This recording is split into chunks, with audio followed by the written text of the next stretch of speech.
फडणवीस हो सकते हैं महाराष्ट्र के नए मुख्यमंत्री। ये बड़ी खबर आपको बता रहे हैं। देखिए, हलचल तेज हो गई है महाराष्ट्र के मुंबई में।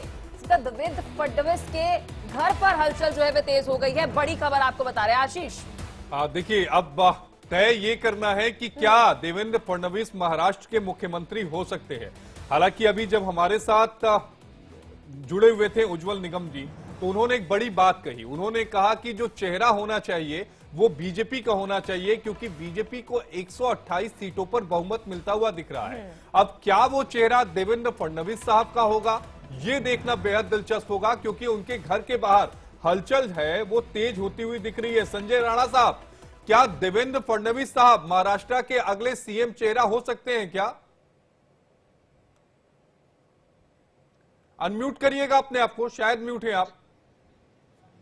आवाज आ रही मेरी? जी, आप बोलिए। देखिए, बिल्कुल उनके चेहरे पे ही चुनाव लड़ा गया। तो पिछला चुनाव भी उनके चेहरे पे लड़ा गया। तो पूरी जो तंत्र था, या कह सकते जो भारतीय जनता पार्टी का भार था, उनके कंधों पे था और वो अपने चुनाव लड़ रहे थे और मुख्यमंत्री बन गया। अगर ये 100 सीटों से कम भारतीय जनता पार्टी की टैली होती तो हो सकता था आम ट्विस्टिंग होती, कौन मुख्यमंत्री बनेगा इस पर प्रश्न चिन्ह होता। लेकिन जो नंबर अभी दिखाई दे रहे 128 130, अगर वो टैली बनती है तो नो डाउट देवेंद्र फडणवीस वहां के अगले चीफ मिनिस्टर हो सकते हैं और उनको बनना भी चाहिए। कि हमें नहीं लगता उनसे बड़ा इस समय कोई चेहरा, और उनपे लोगों का विश्वास है।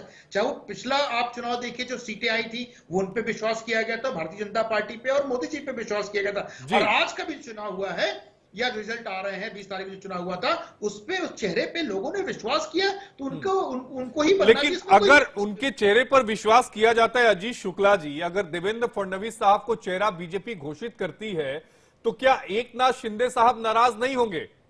अजीत शुक्ला जी, ये सवाल आपसे है।